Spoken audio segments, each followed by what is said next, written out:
Well, I forgot to do Friday's Bible study, didn't I? So here it is Saturday. So we'll double up today. So put to death the sinful earthly things lurking within you. Of course, that never leaves you. And be sure to go through my Romans 7 study, either on this Bible study channel or on my Telling Truth Archives channel. So put to death the simple earthly things lurking within you have nothing to do with sexual immorality, impurity, lust, and evil desires. Don't be greedy, for a greedy person is an idolater, worshiping the things of this world.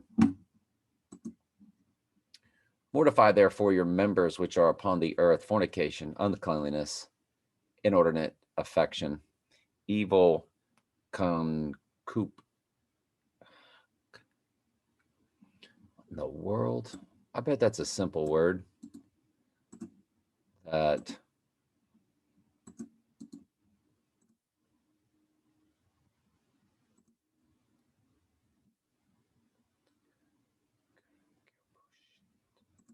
Concupiscence. nope, certainly is not simple. Concupiscence. Concupiscence, evil concupiscence.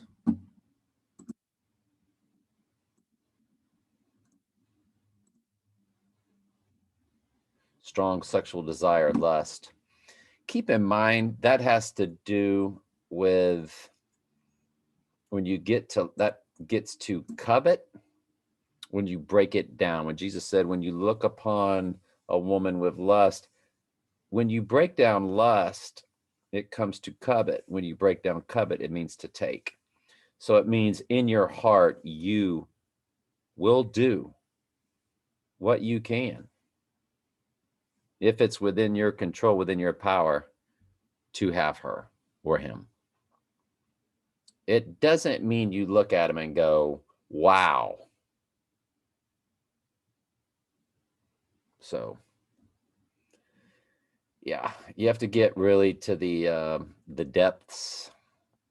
And I've covered self gratification before. Um, keep it clean.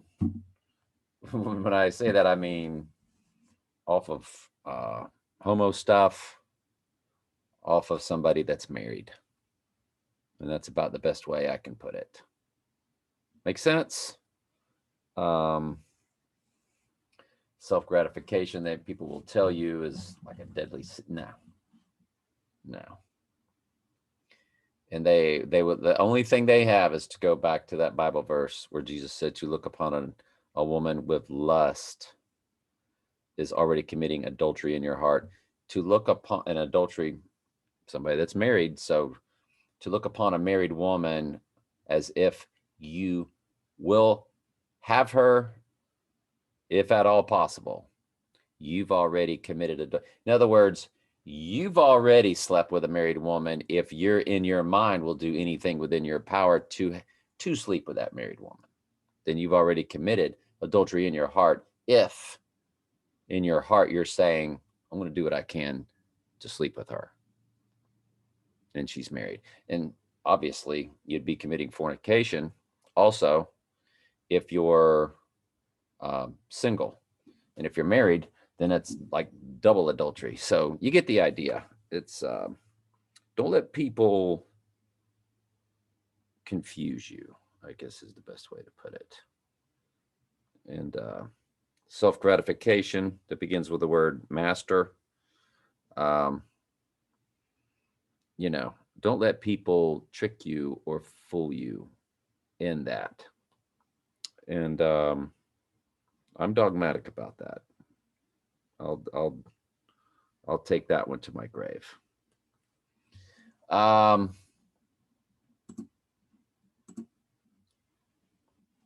Covetousness, and there it is. To take it, which is idolatry. It's all basically saying the same thing, almost in a roundabout way. The same actions all put together. I'm trying to get this knot. I'm sitting here. Got get this knot in these sweatpants. Love to get it out now that I'm sitting down. I'd love to loosen it up. There it comes. I think it's coming. Anyway, let's go back to the New Living. Because of these sins, the anger of God is coming. Yes, and if you're a sheep, this is his beating the world out of you anger. If you're a goat, then this is your judgment style. Anger, wrath, what have you. You used to do these things when your life was still part of the world. So again, sounds like he's talking to sheep, right? He's going to beat the world out of you. Because when we got the call, not only was I a fornicator, my Catholic upbringing had enough Catholic guilt, as they call it, in me, not to fool around with married women, but good grief. I was a mess in every way, every other way possible, that's for sure, with women. So, thankfully the Lord never had anything else in my heart. And but drinking to excess, funny cigarettes, astrology, New Age, that was all part of what I was about before I got the call. So, but now is the time to get rid of anger, rage, malicious behavior, slander, dirty language. Yes, the Lord will clean up your mouth.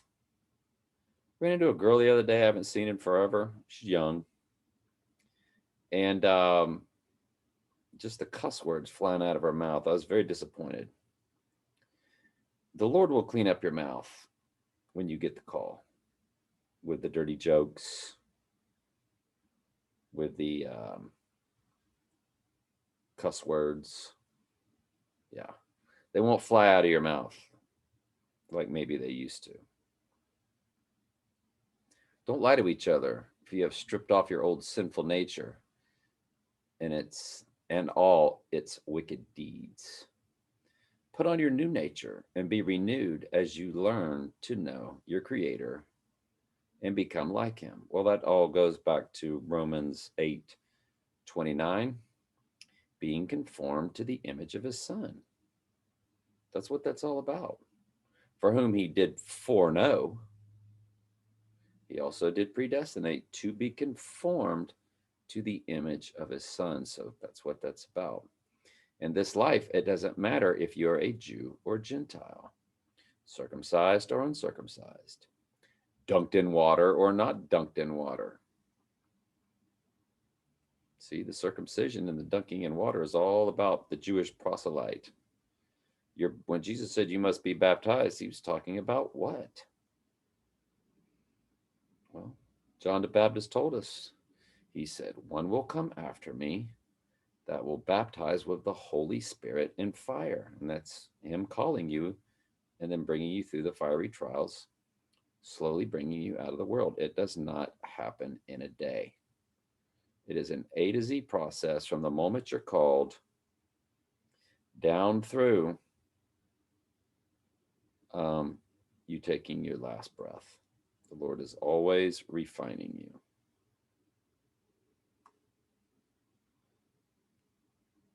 Christ is all that matters, and he lives in all of us. Yes. The outer man never stops sinning, but you will stop those deadly sins, from Galatians 5:19 through 21.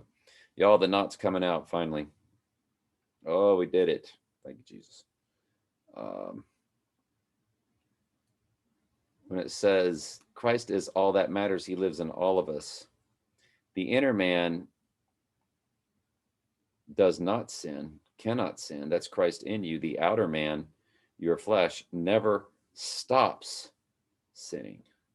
But like we're saying, you will stop sinning those deadly sins of Galatians 5:19 through 21. All right, feel better now. Since God chose you, it's not a free will decision, is it? No, it's not.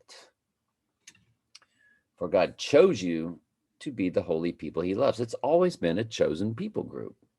The chosen people are not just the bloodline of the Old Testament, but it's now the sheep, bloodline or non-bloodline, which they call Jew or Gentile there in verse 11. And that's really detailed in my Romans 11 study, which is also on Telling Truth Archives playlist or this Bible studies playlist. Be sure to check that out, both Romans 7 and Romans 11. Some of the two most important chapters in all of the Bible. Since God chose you to be holy people he loves, because he doesn't love everybody, Jesus said in Matthew 15:24, I only came for the lost sheep of the house of Israel. You must clothe yourselves with tenderness, mercy, kindness, humility, gentleness, and patience. That comes over time, Justin. Make allowance for each other's faults and forgive anyone who offends you. He's talking about sheep. Remember, the Lord forgave you, so you must forgive your fellow sheep. Above all, clothe yourselves with love, which binds us together in perfect harmony, sheep to sheep, and let the peace that comes from Christ rule in your hearts. For as members of one body, you are called to live in peace. Always be thankful. When you run through that in the more poetic King James, lie not to one another, seeing that you have put off the old man with his deeds. You have put on the new man, which is renewed in knowledge after the image of him that created him. Where there is Greek nor Jew, circumcision nor uncircumcision, barbarian, Scythian, bond nor free, but Christ is all and in all of what? The sheep. Put on therefore the elect of God, put on therefore as the elect of God. Elect is God choosing you from before the foundation of the world. When you look that up in blueletterbible.com, I don't agree with every single translation to a T that they do. Like they don't do baptism properly and others. But when you look up elect G 1588 and election G 1589, perfect. Holy and beloved, bowels of mercies, kindness, humbleness of mind, meekness and long suffering, forbearing one another, forgiving one another. If any man have a quarrel against thee, even as Christ forgave you, ye also do. So you get the idea. All right, let's move on and begin Daniel. Very excited about beginning Daniel. Y'all know I love Daniel. And as we go back and forth between Daniel and Revelation. In the 3rd year of the reign of Jehoiakim, king of Judah, came Nebuchadnezzar, king of Babylon, into Jerusalem and besieged it. And the Lord gave Jehoiakim, king of Judah, into his hand. So this is when, of course, Israel was backsliding to the point to where God's wrath, God's punishment, he handed them over. And he slowly punishes his sheep today, which we just read, to bring you out of your sin. He'll beat the world out of you. That's for whom the Lord loveth, because he doesn't love everybody. He chastens and scourges every son whom he receives. And that's in Hebrews 12:6-8. Very important. Hebrews 12:6-8. And so he's doing that to the bloodline right there. That's what they're saying. And they handed them over to Babylon and King Nebuchadnezzar, who ends up being a sheep and writes Daniel chapter 4. Carried into the land of Shinar, the house of his God, and brought the vessels into the treasure house of his God. And those vessels do play a role in the book of Daniel. And the king spake unto Ashpenaz, the master of his eunuchs, that he should bring certain of the children of Israel, and of the king's seed, and of the princes, children in whom had no blemish, but were well favored and skillful in all wisdom and cunning and knowledge and understanding, science, such as ability in them to stand in the king's palace, and whom they might teach the learning and the tongue of the Chaldeans. So basically, what they're saying is the best of the bloodlines of Israel, or what they deemed the best and the strongest, and the smartest and the wisest, they took them from Israel, these wise, um, in God's Jewish um, laws and so forth, in God's wisdom and God's science from the Jewish religion, and is melding them in with the Chaldeans, who, of course, were all of the fallen angel technology and the fallen angel wisdom and astrology and all that kind of stuff. So they were meshing them together um, in one learning unit group because they're slaves now. So they were cast, and that's what we are today. When you get educated into this world, you are meshed with fallen angel education, such as a spinning ball earth or Big Bang theory or evolution.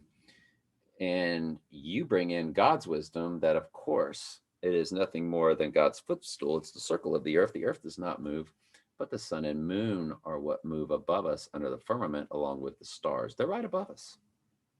That's why the stars never change. Big Dipper, Little Dipper never changes. Even though we're allegedly spinning and we're allegedly rotating the sun and twisting, our entire galaxy is supposed to be twisting through the universe. Yet, if you go to the center of the circle of the earth, what they call the North Pole, which is actually where the abyss is, when you look up, you have what they call the North Star, or what is it called? Polaris. And the whole sky just spins right above you. It's spinning anyway, even where we're at in Florida. I mean, it just spins. It's twisting. But if you're at Polaris, you see it perfectly spinning. And it's the same every night. Every single night. Nothing changes. Big Dipper.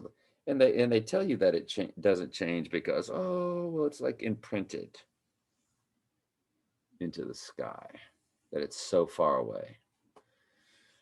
Oh, that's called pseudoscience or scientism. Anyway, and the kings appointed them the daily provision of the king's meat, which means, the meals, the provisions, and the wine of which he drank, so nourishing them 3 years, that at the end thereof they might stand before the king, and be ready to serve the king, of course, with all that wisdom. All right. Love y'all very much. Sorry I was late with Friday's Bible study.